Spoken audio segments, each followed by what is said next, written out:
We have some breaking news. Vince McMahon and the WWE is being sued by a former writer over racist claims, and it's looking bad.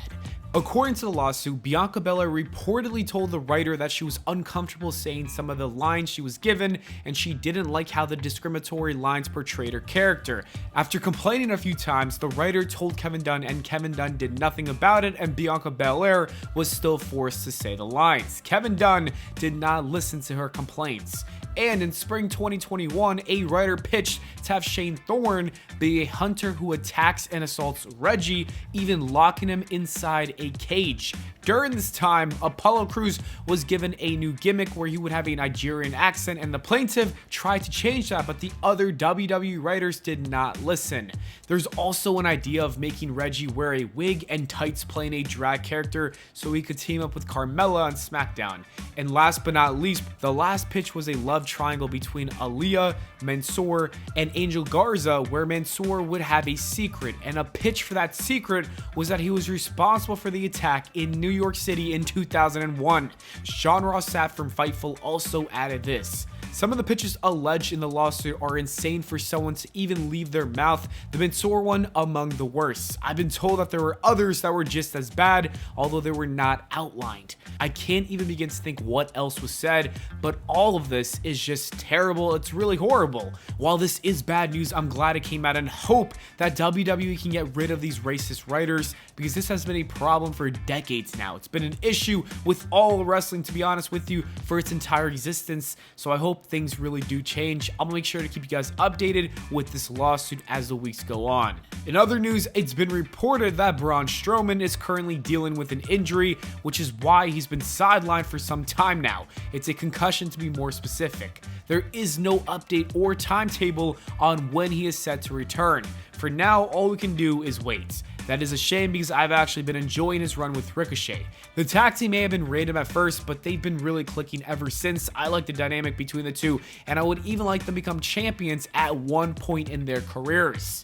Edge was recently on Logan Paul's podcast Impulsive, and he provided a pleasant update on his career moving forward. For those that don't know, his plan was to retire this summer in Toronto, but that does not seem to be the case anymore, because he said, at most, I might have another year in me to be able to do it at this level and still be able to do it at an elite level where I can still hang. An extra year of Edge is better than no extra year of Edge. I still think he's really good, and if that's what his body's telling him, that is great news. And who knows, maybe a year from now, his body will tell him that he's got another year left in the tank. I'm not ready to see him retire yet. I love having Edge in WWE. I wouldn't even mind if he cut back on the Canadian Destroyers and some of the other dangerous moves. We've still got to see a rated RKO reunion. That is what I want to see. I think that would be insane. Anyways, on the same podcast, Edge said that he believes Roman Reigns should have been the one to end the Undertaker streak, and this is exactly what the Undertaker said as well.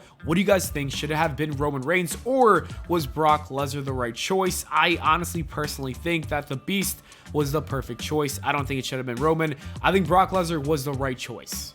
The WWE draft is in a couple of nights, and WWE might be taking it very seriously since brand exclusive pay-per-views might return.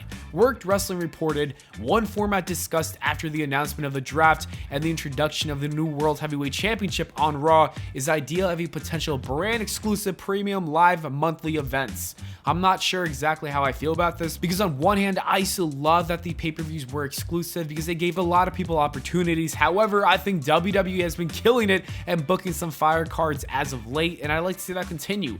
I think that can happen the most when you have a full roster on these pay-per-views, but if WWE can book some good cards with the split rosters, then I'm all for it. But if they struggle to do so, then I'm not. I'd rather see all the rosters on those shows. WWE introduced the new World Heavyweight Championship a couple nights ago. It's the classic gold belt with a modern twist to it, and some people love it, some people don't, but at the end of the day, we got a new World Championship, and that is a great thing, and it got people talking. The biggest thing people are talking about is who should be the first person to win it, and we might have the answer to that. According to WrestleVotes, it is going to be Seth Rollins. This is what WrestleVotes said. With the new title, I've heard he's a strong candidate to be the first guy. No doubt about it. Seth is your leading candidate. I think Seth Rollins is a great choice. It might be a little bit too predictable, but I don't care about predictability. What do you guys think? Do you agree? Should it be Seth Rollins? If not, who do you think it should be? Let me know in the comments below. The Backlash Premium Live event looks to be pretty much finalized at this point,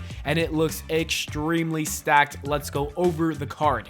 The Bloodline is taking on Sami Zayn, Kevin Owens, and Matt Riddle in a 6-man tag team match. Bianca Belair versus Io Sky for the Raw Women's Championship has been confirmed. Austin Theory is defending his title in a triple threat match with Bobby Lashley and Bronson Reed. Rhea Ripley and Selena Vega are going to fight for the SmackDown Women's title. Seth Rollins is going to face Omos in a random match. While it might be random, it's going to be fire. Brock Lesnar versus Cody Rhodes has been announced for a long time now, and to my surprise, Bad Bunny is going to take on Damian Priest in a singles match, in a singles street fight to be more specific. I really thought that WWE was going to have a tag team match with Rey Mysterio and Dominic Mysterio included, but they could be saving that for SummerSlam, or it's not even in the plans. I still think it should happen. But anyways, Damian Priest and Bad Bunny should probably get the main event, because that crowd in Puerto Rico wants to see one thing, and that is Bad Bunny kicking somebody's ass, so they should get that main event. Backlash is looking amazing. I am genuinely excited. What do you guys think? Let me know in the comments below. Stone Cold Steve Austin recently had some nice things to say about LA Knight. He said, just go do you, so that guy can talk a blue streak. He's a great worker. He's got a good look, got good energy, so I think he's doing great. I think he can ascend to a higher level, and I think he will, so I think the guy's doing awesome. Stone Cold Steve Austin sees what everyone else sees, and that is that LA Knight is a true star. This is huge praise from one of the best to ever do it. Stone Cold Steve Austin obviously being that man. I really hope that Triple H starts listening to everyone and pushes this man, because LA Knight is too good to be doing nothing of importance. He's too good to not be in a world title picture, or at least the mid-card title picture. Let's make him Mr. Money in the Bank. And to end this video, I want to share a tweet that MJF quickly deleted, which I don't think he should have. But anyways, MJF said, the more wrestling fans become bloodthirsty for these dangerous feats in the ring, the more wrestlers will hurt themselves trying to curry fans' favor. Wrestlers, the fans don't understand that at any given point, we can be paralyzed from the neck down, or even die from a maneuver as simple as a body slam. By the way, fans reading this, body slams hurt. Every move hurts. They will keep moving the goalpost of what they deem is good. So before you do something stupid, consider this. Their tweet about your banger gonna pay for your medical bills. Do the right thing. Get in that ring with the intention of winning the match and leaving the ring the same way you entered it.